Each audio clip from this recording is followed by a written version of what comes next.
Bonjour tout le monde et bienvenue à l'Assemblée du peuple de Dieu. Cet après-midi, nous allons parler d'un sujet que souvent on évite. Vous savez, lorsqu'on devient chrétien, et aujourd'hui, ça s'adresse spécialement aux chrétiens.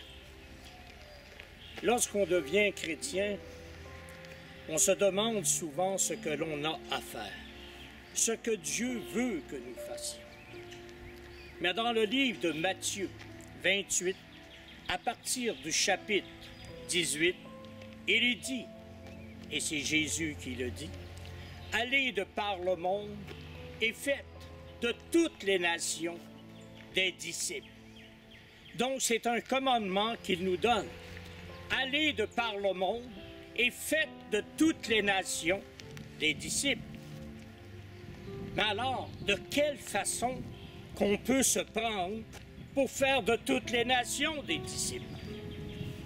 Il continue en disant, « Faites de toutes les nations des disciples et baptisez-les au nom du Père, du Fils et du Saint-Esprit. Et enseignez-leur tout ce que je vous ai enseigné. » Aujourd'hui, on s'attaque à une chose bien spéciale. Vous savez, au Québec et ailleurs dans le monde, le catholicisme a pris une place énorme dans le monde.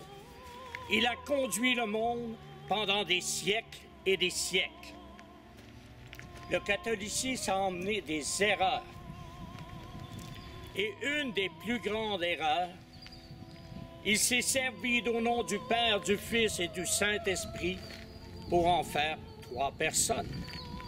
Mais la parole de Dieu ne nous a jamais dit qu'il y avait 3 personnes. Dans Matthieu, lorsque Jésus dit « Toute autorité m'a été donnée sur la terre, dans le ciel, partout. Toute autorité m'a été donnée. Et allez de par le monde, faites de toutes les nations des disciples, en les baptisant au nom du Père, du Fils et du Saint-Esprit. » J'ai une petite question pour vous. Lorsque Jésus dit « Baptisez-les au nom du Père », quel est ce nom? Il ne dit pas de faire le rite de les baptiser au nom du Père, du Fils et du Saint-Esprit, comme l'on fait un signe de croix au nom du Père, du Fils et du Saint-Esprit. Ce qu'il dit ici, c'est baptisez-les au nom du Père. Quel est son nom, le Père? Quel est le nom du Fils? Quel est le nom de l'Esprit de Dieu?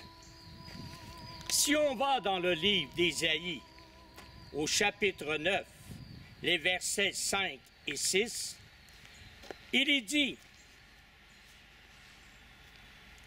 bien clairement, « Un enfant nous est né,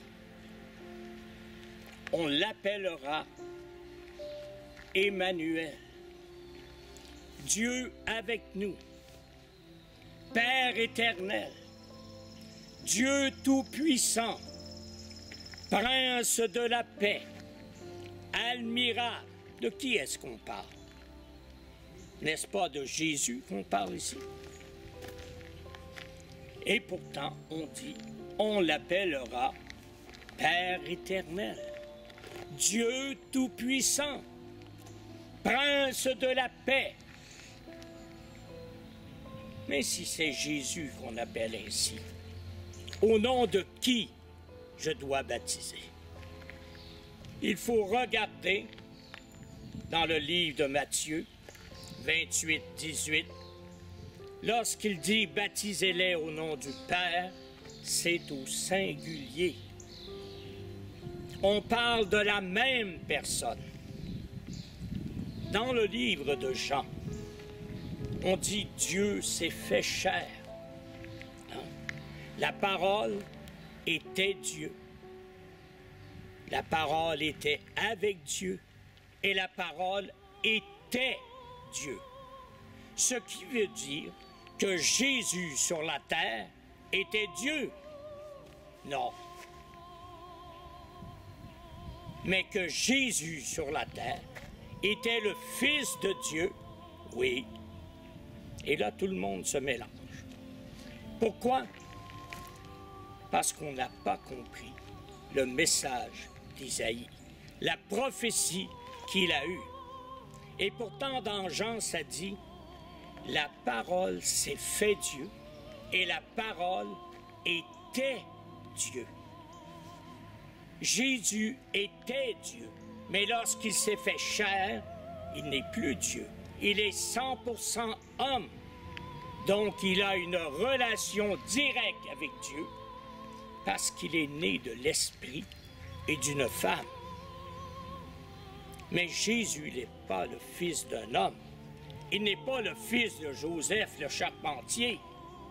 Il est le Fils de Dieu. Il a été conçu par le Saint-Esprit. Il est le Fils de Dieu, homme. Il est Dieu fait chair et le nom de Dieu sur cette terre est Jésus.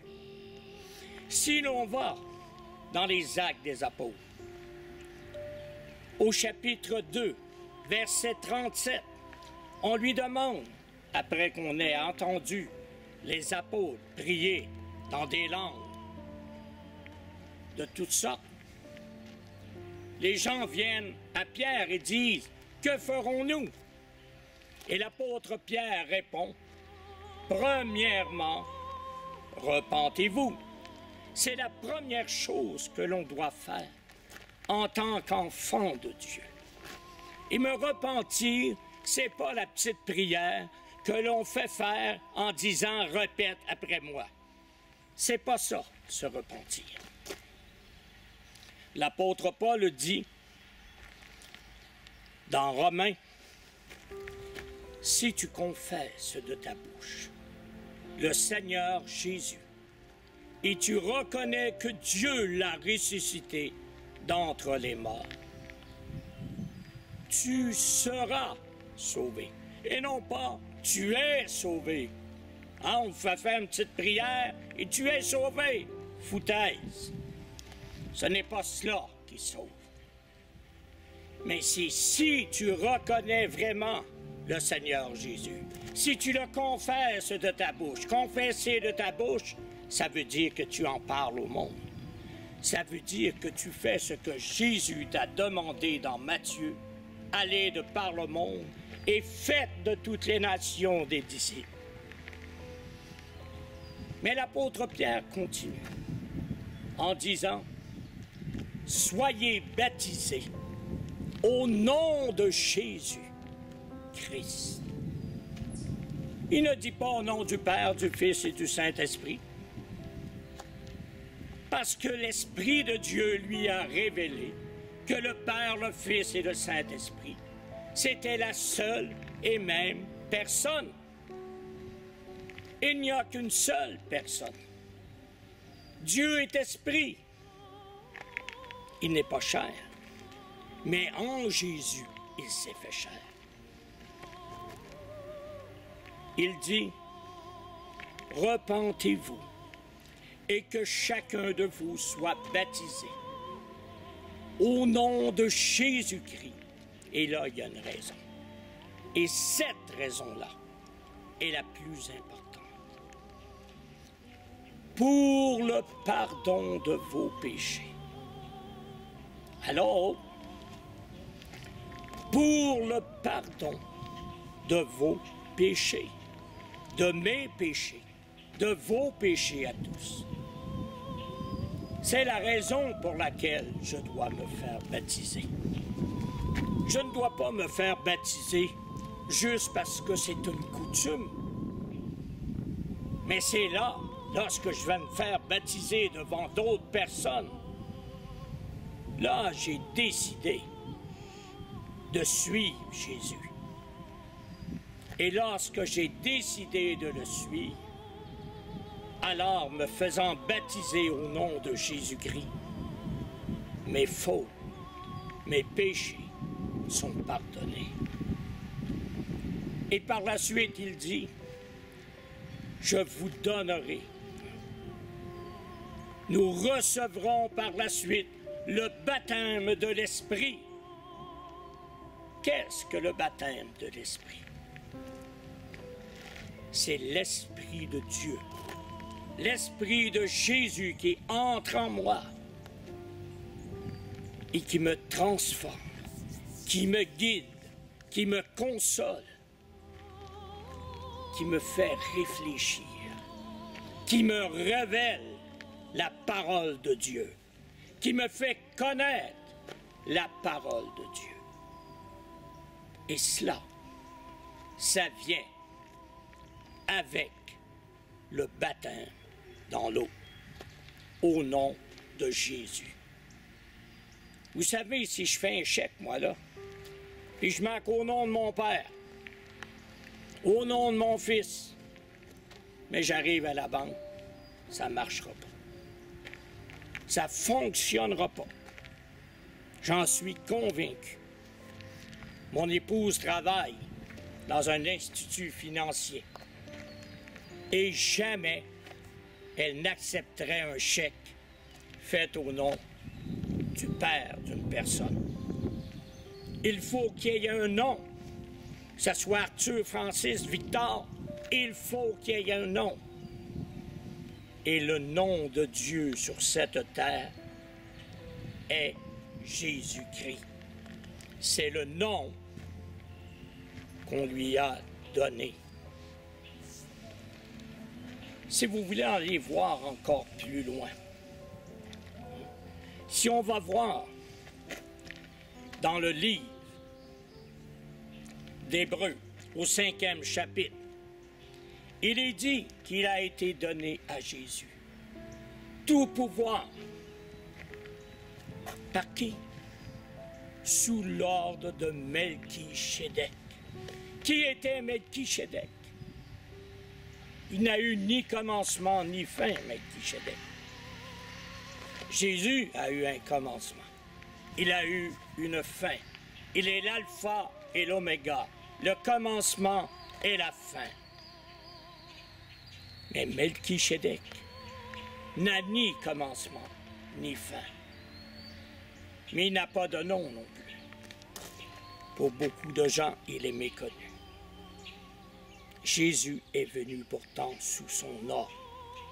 C'est selon son ordre qu'il a ce ministère. Mais si je vais dans 1 Jean 5, chapitre 5, verset 20, il est dit, on parle ici de Dieu et de Jésus. Il dit, on est dans le véritable. Le véritable, c'est le Fils. Mais le véritable, c'est aussi Dieu. Et j'aimerais qu'on puisse le temps d'aller voir dans la parole de Dieu. Et je vais terminer avec ce chapitre de Jean. 1 Jean 5, 20. Dieu nous parle. Dieu nous dit des choses. Mais est-ce qu'on est à l'écoute de Dieu? On se dit enfant de Dieu. On se dit fils de Dieu. Mais dans 1 Jean 5, 20, il est dit, nous savons aussi que le Fils de Dieu est venu et qu'il nous a donné l'intelligence pour connaître le véritable. Et nous sommes dans le véritable en son Fils Jésus-Christ. C'est lui qui est le Dieu véritable et la vie éternelle. C'est lui qui est le Dieu véritable et la vie éternelle. Pour conclure avec ce message, je voudrais qu'on se rappelle que premièrement, Jésus nous a enseigné d'aller de par le monde et de faire de toutes les nations des disciples. Il a continué en disant, en les baptisant au nom du Père, du Fils et du Saint-Esprit. Il s'est révélé aux apôtres et ils ont baptisé au nom de Jésus-Christ. Le livre d'Isaïe 9 nous révèle qu'on l'appellera Père éternel, Dieu tout-puissant. Dans le livre de Jean, il est dit que c'est lui, le Dieu véritable. Est-ce que nous, enfants de Dieu, on a quelque chose à faire? Oui. Nous avons premièrement à nous repentir et à aller et annoncer la parole de Dieu. L'apôtre Paul nous dit, en tout temps favorable ou non, parce que j'entends ça souvent, « Ah, c'était pas le temps. Ah, c'était pas le bon temps. Ah, il n'est pas prêt à l'entendre. » L'apôtre Paul dit, « En tout temps favorable ou non. » Et croyez-moi, vous risquez de frapper bien plus de moments non favorables. Mais la semence va être là.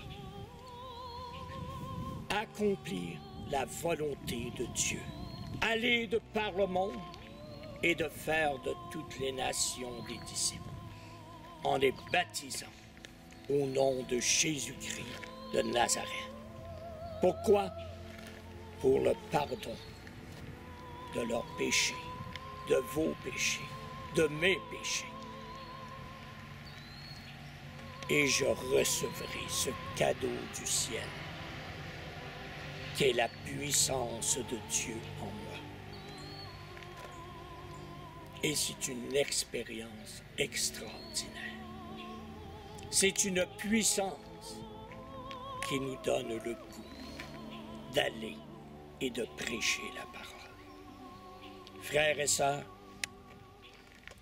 s'il y en a parmi vous qui ont envie de connaître la bénédiction d'être baptisé au nom puissant de Jésus, je vous invite à communiquer avec nous, avec l'Assemblée du peuple de Dieu.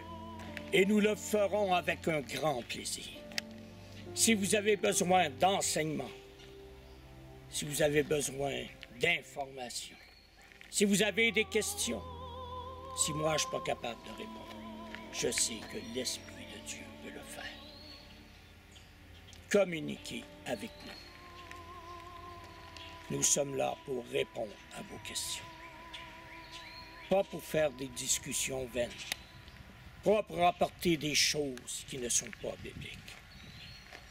Ce que j'ai dit aujourd'hui, je peux le prouver bibliquement. Et je vous l'ai prouvé d'ailleurs bibliquement. Ce n'est pas moi qui le dis, mais Dieu qui le dit par sa parole. Mais si vous cherchez 3 personnes en Dieu, la parole ne le dit pas. Oui, il y a Père, Fils, Saint-Esprit. Je ne renie pas la Trinité. Je dis juste qu'il n'y a pas 3 personnes. Et vous n'avez pas à être baptisé dans le nom de 3 personnes, mais dans le nom seul de Jésus-Christ Nazareth. Et vous verrez la gloire de Dieu se manifester.